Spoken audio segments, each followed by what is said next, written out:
Graça e paz, meus queridos.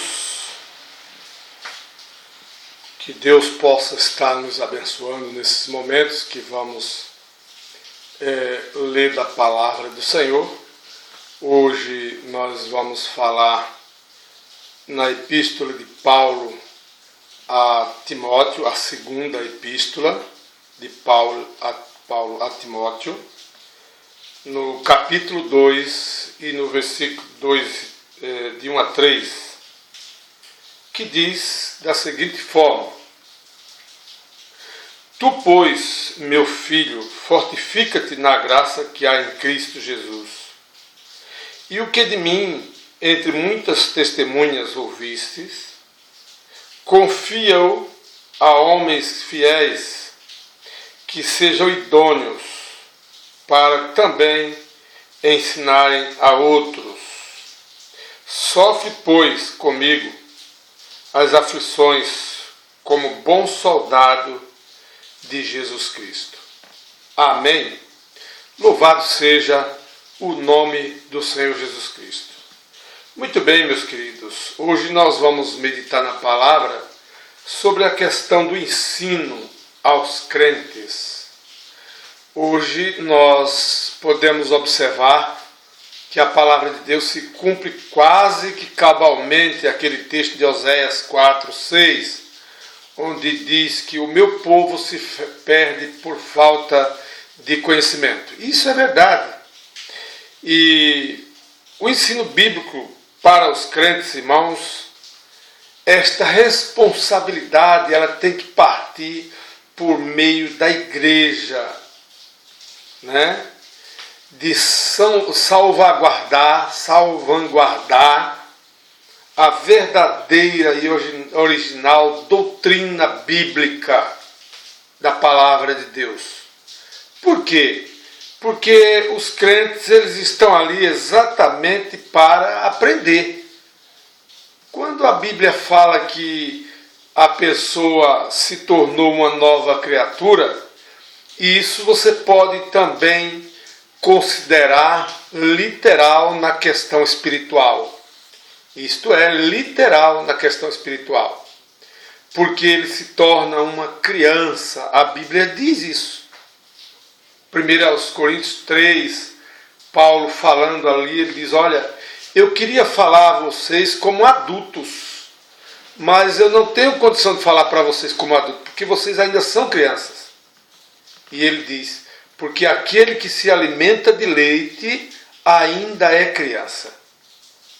E é verdade, meus queridos, muitos crentes estão aí se alimentando de leite, porque eles ainda não conseguem digerir as doutrinas bíblicas um pouco mais forte, talvez mais profética, talvez assim de uma exegese maior, ou a teologia um pouco mais aprofundada. Então eles realmente são crianças, verdade. E nós podemos entender essas questões, né? E a igreja ela tem por obrigação de ensinar aos cristãos, aos novos convertidos, aos discípulos, né? Não é à toa que Jesus diz lá em Mateus capítulo 28, lá a partir do versículo 18, e ele diz assim: ide por todo mundo ensinando a guardar todas as coisas que eu vos tenho ensinado, né? Então, daí, meus amados, você percebe que há uma necessidade e é preciso que a igreja ela se indigne disto, de fazer esses discipulados seguros, firmes, né? Para que a base venha a ser sólida. O texto é muito claro, ele diz: e o que de mim, entre muitas testemunhas, ouviste, confia-os a homens fiéis, que sejam idôneos para também ensinarem a outros. Como é que você pode ensinar uma coisa que você ainda não sabe? Como é que você pode viver uma coisa que você ainda não viveu? E aqui eu vou excetuar duas pessoas, aliás, uma única pessoa, porque a outra já conhece de tudo. Jesus conhece todas as coisas, ele é mestre por excelência, ele nos fez, ele sabe todas as coisas como funcionam. Agora, Paulo, por exemplo, ele se tornou um homem celibato, né? E ele não entendia sobre o casamento, porque ele nunca passou por isso, mas ele falava com sabedoria, com excelência, por conta do quê? Por conta exatamente da inspiração do Espírito Santo sobre ele. Então ele é diferenciado. Mas o que nós precisamos, meus queridos, é entender isso. A Bíblia menciona as seguintes razões para o ensino bíblico ou teológico, né? Quer no lar, quer na igreja ou na escola, nós precisamos ter essas características. A primeira coisa que ele tem aqui é transmitir o Evangelho de Cristo aos crentes fiéis, para que eles conheçam a plena verdade. O texto de Timóteo, no capítulo 3, versículo 15, ele é muito, como é que se diz, enfático nesta questão. Ele diz assim, olha, no versículo 15, e que desde a tua meninice sabes as sagradas letras que podem fazer-te sábio para a salvação, pela fé que há em Cristo Jesus. Amém? Então aí está uma grande razão pela qual o Senhor nos faz ciente de que os crentes precisam aprender. E muitos deles até sabem das sagradas letras, às vezes desde criança. Mas o que nós precisamos agora, ultimamente, meus queridos, é enfatizá-las, salientá-las de uma forma muito mais atual para nós, digamos, contextualizada para que você possa entender.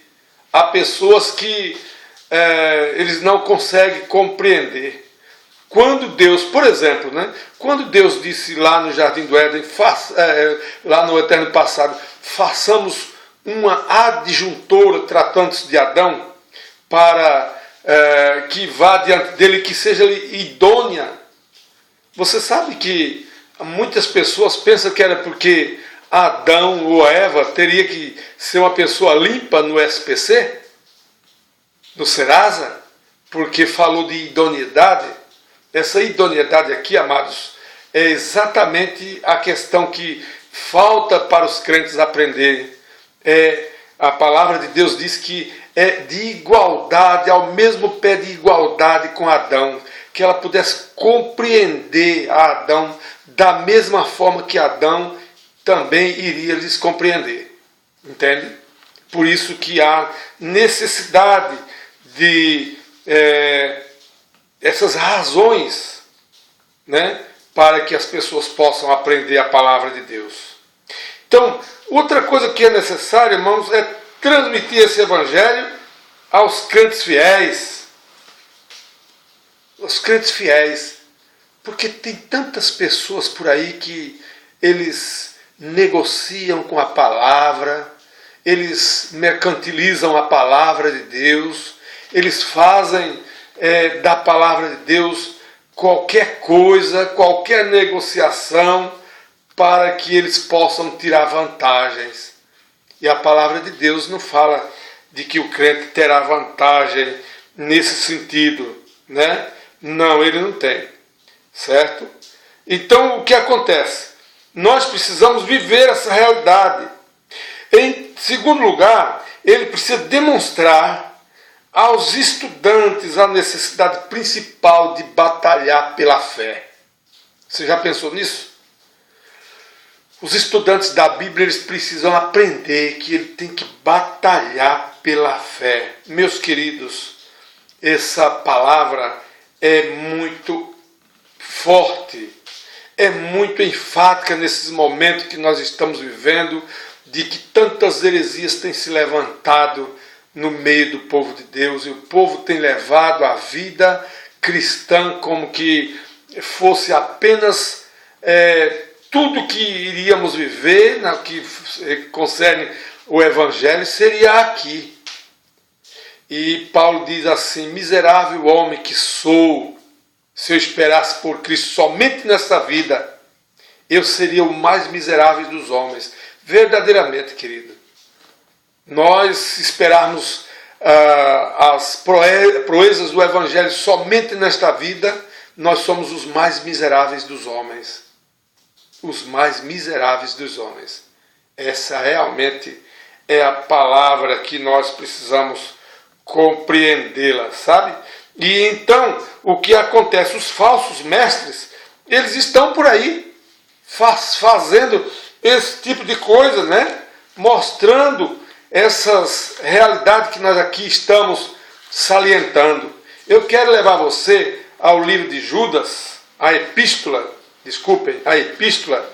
de Judas, e ele diz aí no versículo 3: amados, procurando eu escrever-vos com toda a diligência acerca da comum salvação, tive por necessidade escrever-vos e exortar-vos a batalhar pela fé que uma vez foi dada aos santos. Você já pensou nisso?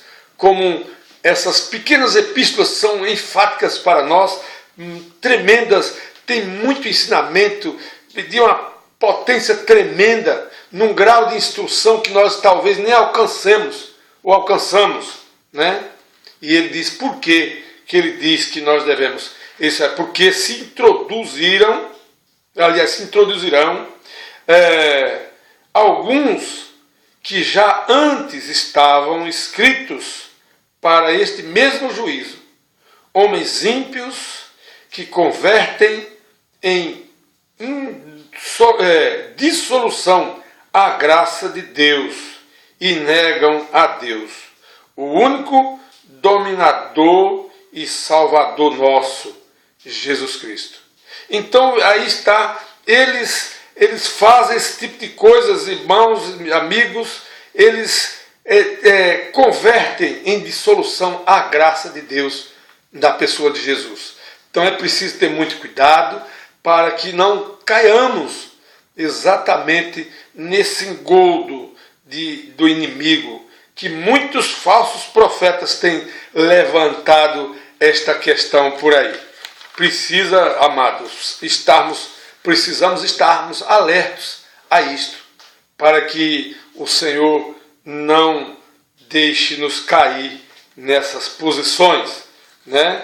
Aqui no texto de 1 Timóteo, no capítulo 6, no versículo 3, ele diz dessa forma, escute bem: e se alguém ensina alguma outra doutrina e se não conforma com as sãs palavras de nosso Senhor Jesus Cristo e com a doutrina que é segundo a piedade, aí ele diz, é soberbo e nada sabe, mas delira acerca de questões e contendas de palavras, das quais nascem invejas, porfias, blasfêmias, ruins suspeitas. Então veja quantas coisas gera numa pessoa desse tipo, que sai infiltrando por aí, segundo o seu querer, os seus propósitos, né, seus próprios ventres, como diz outro texto da palavra de Deus. Eles vão inserindo essas coisas no meio ou no seio da igreja, e isso, a palavra de Deus diz que essas pessoas já são soberba, nada sabem, mas delira acerca de questões e contendas de palavras, das quais nascem invejas, porfias, blasfêmias, ruins suspeitas. Então está aí uma boa posição aqui que Paulo nos mostra na primeira epístola, no capítulo 6, no versículo 3, de como isso funciona. Então só traz essas questões, né? Questões loucas que não diz respeito àquilo que o Senhor Jesus Cristo quer para as nossas vidas. Agora o texto é muito sério aqui. E o que de mim aprendeste, entre muitas testemunhas, ouviste, confia-o a homens fiéis, que sejam idôneos, para também ensinar a outros. E aí por fim ele diz, sofre pois comigo as aflições como um bom soldado de Cristo. Eu queria salientar um pouquinho nessa questão de sofrer as aflições. Meus queridos, há muitas pessoas, e aí onde entra a questão que eu digo para os amados, que o Evangelho tem se infiltrado, muitos falsos profetas no meio do Evangelho, querendo passar as suas ruins doutrinas. E aí ele diz que essas pessoas, elas são falsas, elas são ruins, elas transferem inveja, blasfêmias, tantas coisas, porfias, né? E aí o que eu quero salientar é que você deve sofrer as aflições de Cristo, assim como um bom soldado. E o que quer dizer isso? Que nem sempre aquele que está prosperando financeiramente por conta do Evangelho, ele está passando o bom Evangelho, ou ele é um legítimo cristão. Não, porque se fosse assim, nós iríamos desclassificar a Paulo, especificamente, a Cristo, primeiramente, porque Cristo disse que ele era rico, se fez pobre por amor a nós. Ele se despiu de sua glória para enfrentar a nossa morte, exatamente para que nós pudéssemos ser ricos como ele, na glória. Amém? Então, você não pode de maneira nenhuma classificar isso, não é classificação para um bom cristão, não é classificação para um bom pregador, não é classificação para um bom dirigente de uma mega igreja ou de uma pequena igreja. Não. O que Deus quer aqui de nós, amados, é a sinceridade. Ele diz que é o estudo confiável aos amados e aos homens fiéis, que sejam idôneos para também ensinar a outros, que eles possam proliferar a doutrina verdadeira, constante, para que o nome do Senhor venha a ser glorificado. É isso, meus queridos, que a palavra de Deus nos diz nesses momentos. E, finalmente, ele diz, guiar os estudantes ao crescimento contínuo no caráter mediante a doutrina que é segundo a piedade. Então você precisa exatamente guiar, meus amados irmãos, os estudantes da Bíblia, guiá-los de uma forma a formar nele um caráter cristão, puro, verdadeiro, onde que, quando ele falar, a palavra de Deus venha a ser verdadeira em suas palavras, em sua boca, ela venha a ser verdadeiramente aquilo que Deus quer para que ela veio, ou seja, salvar. Ele faz aí uma alusão, inclusive, com a chuva. Diz que a chuva caída na terra, ela tem um propósito e ela não volta para o Senhor de forma nenhuma vazia. Ela cumpre o seu papel, o propósito para o qual Deus a designou. Amém? Que Deus possa estar abençoando a sua vida, meu querido. Você que está assistindo essa palavra, você que está ouvindo essa palavra, transmita a outros para que eles possam transmitir também para os seus contatos. Compartilhe, seja um doador da palavra, embora que você não saiba transmiti-la, mas transmita por meio de compartilhamento, né? Dê o seu like, mostre que você realmente quer que as outras pessoas, o seu círculo de amizade, venham se converter ao Senhor Jesus Cristo. E aí sim você está fazendo também a obra de Deus juntamente comigo. Amém? Deus quer te abençoar. Se você entendeu essa palavra, você pode estar aí dobrando os seus joelhos e aceitando o Senhor Jesus Cristo, se você ainda não o tem como seu único e suficiente Salvador. Se você já tem, glorifique a Deus, se encha do Espírito do Senhor, para que a cada dia Ele possa te usar mais e mais. Deus te abençoe, meu querido. Eu quero orar por você agora nesse momento. Oremos. Nosso Deus e nosso Pai, essa foi a Tua palavra que o Senhor incumbiu de nos transmiti-la. Pai, abençoa aqueles que vão ouvi-la, Senhor, para que eles possam, meu Deus, se render ao Senhor. Pai, onde eles estiverem agora, seja no ônibus, seja na escola, seja na sua casa, onde quer que ele esteja, meu Pai, ele possa se render ao Senhor nesses momentos. Meu Deus, eu te agradeço, Pai, porque o Senhor tem sido maravilhoso, tem sido misericordioso para comigo. Por isso, Pai, em nome de Jesus, aplica esses ensinamentos aos teus servos e ao teu povo, Pai, e aqueles que ainda hão de ser salvos, por meio dessa palavra, venha-se a chegar a Ti, meu Pai. Em nome de Jesus é que eu oro e agradeço. Amém e amém. Que Deus te abençoe, seja um transmissor da palavra de Deus, para a glória do nome de Jesus. Amém? Deus abençoe.